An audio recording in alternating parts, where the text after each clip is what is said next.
السلام عليكم ورحمة الله وبركاته.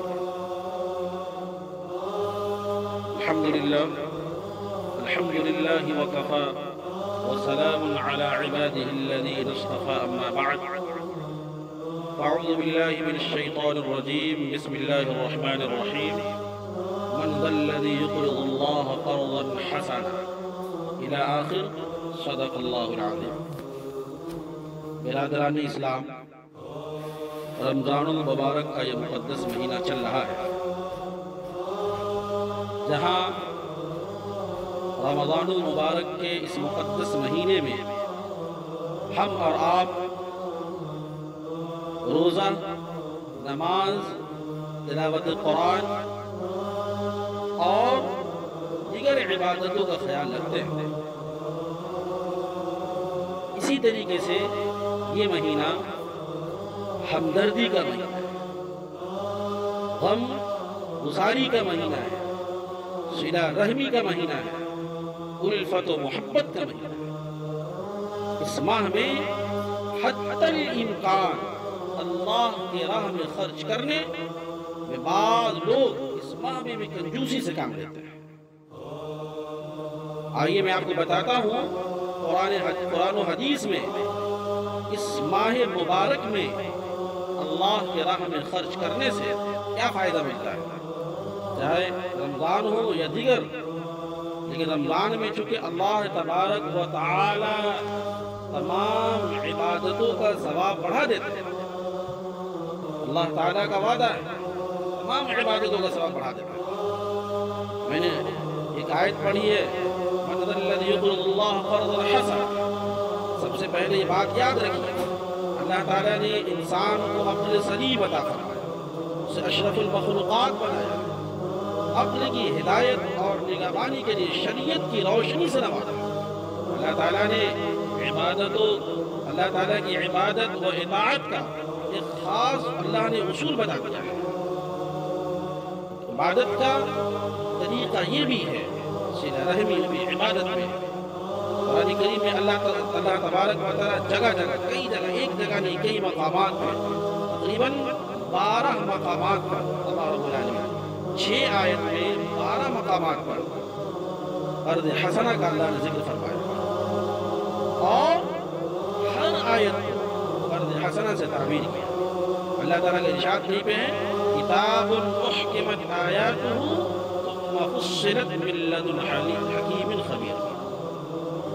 ایک ایسی کتاب ہے کہ اس کی آیتیں محکم ہیں، پھر صاف صاف بیان کی گئی ہے۔ پہلے بات سمجھیے کہ قرض کے معنی کیا ہے۔ قرض کے لغوی معنی کاٹنے کے ہیں، یعنی اپنے مال میں سے کچھ مال کاٹ کر اللہ کے راستے میں دیا جائے، اللہ تعالیٰ اسے کئی گنا بڑھا کر بدلہ عطا فرماتا ہے۔ اسی کو اللہ نے قرض حسنہ کہا، من ذا الذی یقرض اللہ قرضا حسنا ویضاعفہ له اضعافا کثیرا واللہ یقبض ویبسط والیہ ترجعون۔ سورہ بقرہ۔ اللہ تعالیٰ فرماتے ہیں کون شخص ہے جو اللہ تعالیٰ کو قرض حسنہ دے۔ اللہ آپ سے قرض مانگ رہا ہے۔ دنیا والے قرض مانگتے ہیں، آپ کسی کو قرض دیتے ہیں تو وہ جتنا دیں گے اتنا ہی لوٹا کے دیتا ہے، لیکن اللہ آپ سے قرض مانگ رہا ہے۔ اللہ کہہ رہا ہے کہ اگر مجھے تم قرض دو گے فَيُضَاعِفَهُ لَهُ أَضْعَافًا كَثِيرًا، میں کئی گنا بڑھا کے واپس کروں گا۔ جتنا دو گے اتنا نہیں، میں کئی گنا بڑھا کے دوں گا۔ مال گھٹانا اور بڑھانا سب تو اللہ کے اختیار میں ہے۔ کہیں پہ اللہ تعالیٰ ارشاد فرماتے ہیں وَأَقْرَضْتُمُ اللَّهَ قَرْضًا حَسَنًا، یعنی تم اللہ کو قرض حسنہ دیتے ہو تو یقین رکھو اللہ تبارک و تعالی تمہاری برائیوں کو تم سے دور کر دے گا، تمہیں ایسی جنتوں میں داخل کرے گا جن کے نیچے نہر بہے گی۔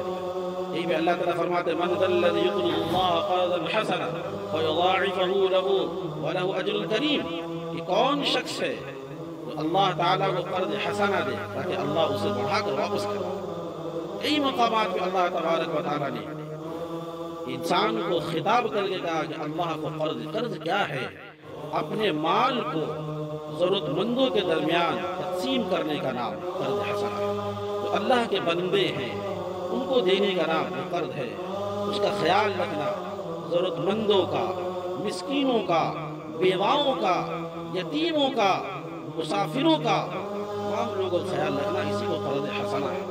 آپ اس کو دے رہے ہیں اور اللہ تبارک و تعالیٰ کے پاس چونکہ آپ کا مال جاتا نہیں ہے، آپ کے اخلاص کے بنیاد پر اگر سچی نیت سے خلوص کے ساتھ 1 روپیہ بھی کسی کو اگر دیتے ہیں تو اللہ کئی گنا بڑھا کے دیتے ہیں۔ اخلاص شرط ہے، نیت درست ہونا چاہیے، اس کے ذریعے کسی کو تکلیف دینا مقصد ہے، نہ نمود نہ ہو، ریاکاری نہ ہو، بلکہ دل کے اندر اخلاص ہو۔ اس جذبے کے ساتھ دیں گے، اللہ کا وعدہ ہے کہ میں تجھے 1 نہیں 2 نہیں کئی گنا 700 گنا اس سے بڑھا کے دیا عطا کروں گا، کئی گنا بڑھا کے عطا فرماؤں گا۔ اور یہی نہیں میرے بزرگوں اور دوستوں، اس کی مثال اور یہ آیت سننے کے بعد آپ ذرا غور کیجئے کہ صحابہ کرام رضوان اللہ تعالی علیہم اجمعین نے جو مثال پیش کی ہے، جو انہوں نے قربانیاں کی ہے، جو اللہ کے راستے میں انہوں نے خرچ کیا ہے، اس کی نظیر اس کی مثال نہیں ملتی ہے۔ کیسے اللہ والے لوگ تھے، اللہ نے کتنا نوازا تھا، لیکن جب اللہ تبارک و تعالیٰ قرآن ان کے سامنے پیش کیا جاتا تھا، یقین تھا، کامل یقین تھا کہ جو اللہ کہہ رہے ہیں وہ ملے گا اور مل کے رہے گا، اسی اعتبار سے وہ اللہ کے راہ میں خرچ بھی کرے۔ ایک صحابی ہے حضرت ابو دحدہ رضی اللہ تعالیٰ عنہ، ان کے پاس 2 باغ تھے، ایک باغ بہت قیمتی تھا جس میں کھجور کے 600 درخت تھے، جس کو وہ خود بھی پسند کرتے تھے، اور اسی باغ میں وہ رہتے بھی تھے۔ جب یہ آیت نازل ہوئی من ذا الذی یقرض اللہ قرضا حسنا، تو حضرت ابو دحدہ رضی اللہ تعالی عنہ اللہ کے رسول صلی اللہ علیہ وسلم سے کہنے لگے، اللہ کے رسول صلی اللہ علیہ وسلم اللہ تعالی ہم سے قرض مانگ رہا ہے، قرض حسنہ مانگ رہا ہے، اللہ اس میں بڑھا کے دیں گے۔ اللہ کے رسول نے کہا، حضرت ابو دحدہ رضی اللہ تعالی عنہ نے کہا اللہ کے رسول اپنا ہاتھ دیجیے، اور اس ہاتھ پہ رکھ کر کے عہد لیتے ہیں کہ ابو دحدہ کا جو باغ ہے جس کے اندر 600 کھجور کا درخت ہے، میں اللہ کے راستے میں صدقہ کرتا ہوں، اللہ کے راستے میں اس کو وقف کرتا ہوں، اور اس باغ کے اندر جانا گوارا نہیں کرتا۔ وہیں سے باہر سے آواز دیتے اپنے بچوں کو کہ نکل جاؤ، اس باغ کو ابو دحدہ نے اللہ کے راستے میں قربان کر دیا، اللہ کے راستے میں وقف کر دیا، اللہ کے راستے میں اس کو دے دیا۔ وہی سے ان کو یقین تھا، کامل یقین تھا کہ اللہ کا جو وعدہ ہے اللہ ہم مال کو بڑھا کے دیں گے۔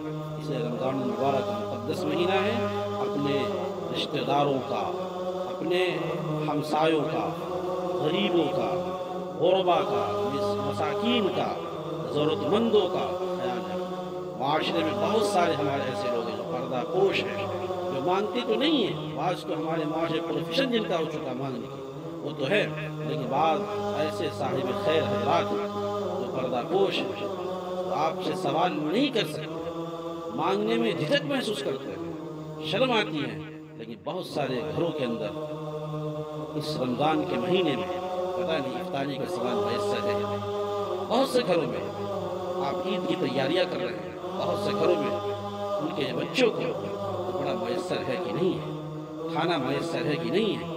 ہمارا اخلاقی فریضہ ہے، دینی فریضہ ہے، ایمان کا تقاضا ہے، ان ضرورت مندوں کا ان کا خیال رکھیں، لیکن ہر طریقے سے ان کا خیال رکھیں، بالخصوص پردہ پوش جو ہمارے معاشرے میں ان کا خیال رکھیں، اور اللہ نے آپ کو جو کچھ دیا ہے اللہ کے راستے میں خرچ کریں۔ اللہ کا وعدہ ہے اللہ آپ کو کئی گنا بڑھا کے دے گا، جو دے رہے ہیں اللہ تبارک دنیا میں بھی اس کو بڑھا کے دیتے ہیں، اور اس کے ذریعے کبھی آنے والی مصیبتیں ٹل جاتی ہے، اس پہ کبھی ایسا بھی ہوتا ہے کہ اللہ تعالیٰ آخرت کے لیے رکھ دیتا ہے۔ جو کچھ بھی دیں گے اللہ کا وعدہ پورا نہیں ہو سکتا، دنیا میں بھی اللہ تبارک و تعالیٰ آپ کے مال کو بڑھائیں گے۔ مال اللہ کے راستے میں خرچ کرنے سے گھٹتا نہیں ہے، کبھی نہیں گھٹتا ہے۔ اللہ یقبض و یبسط، اللہ کے راستے میں خرچ کرنے سے مال بڑھتا ہے۔ اس لیے یہ رمضان المبارک کا مقدس مہینہ ہے، آپ جتنا ہو سکے اللہ نے جو آپ کو دیا ہے، جو ممکن ہو سکے، قرآن کریم کی آیت لن تنالوا البر حتى تنفقوا مما تحبون، کہ تم نیکی کے اس مقام تک، نیکی کے اس درجے تک پہنچ ہی نہیں سکتے جب تک کہ اپنے محبوب چیز کو اللہ کے راستے میں خرچ نہ کرو، اللہ کے راستے میں صدقہ نہ کرو، اللہ کے راستے میں اس کو خرچ کریں۔ اس لیے اپنے ضرورتوں کے ساتھ اپنے ہمسایوں کا، اپنے پڑوسیوں کا، اپنے رشتہ داروں کا، اپنے بھائی بہنوں کا خیال رکھیے۔ یہ مہینہ میں نے بتایا ہمدردی کا مہینہ ہے، صلہ رحمی کا مہینہ ہے۔ یقین جانیے آپ اس طریقے سے لوگوں کا خیال رکھیں گے، اللہ تبارک و تعالیٰ آپ کا خیال رکھیں گے، اللہ آپ کی غیبی مدد فرمائے، ایسی جگہ سے رزق آئی کہ آپ تصور نہیں کر سکتے، گمان نہیں کر سکتے۔ اس لیے اس مہینے میں جتنا ممکن ہو سکے زکوٰۃ کے علاوہ، زکوٰۃ تو ہم لوگ دیتے ہی ہیں، صدقہ نافلہ دیجیے، صدقہ دیجیے، ضرورت مندوں کو صدقہ دیجیے۔ اگر کوئی زکوٰۃ مستحق نہیں ہے اس کو صدقہ دیجیے۔ زکوٰۃ تو ہمارے پر فرض ہے، دینا ہی ہے، صدقہ زکوٰۃ کے علاوہ صدقہ دیجیے۔ ضرورت مندوں کو، بھائیوں کو، بہنوں کو، رشتہ داروں کو، عزیز و اقربا کو، آپ کے مال میں ان کا حق ہے، اس لیے ان کا خیال رکھیے۔ اللہ تبارک و تعالی ہم سب کو اس ماہ مبارک کی قدر کرنے کی، اس ماہ میں اپنے رشتہ داروں کا، ضرورت مندوں کا خیال رکھنے کی اللہ توفیق عطا فرمائے، اللہ کے راہ میں مال خرچ کرنے کی توفیق عطا فرمائے۔ آمین و آخر دعوانا الحمدللہ۔ السلام علیکم۔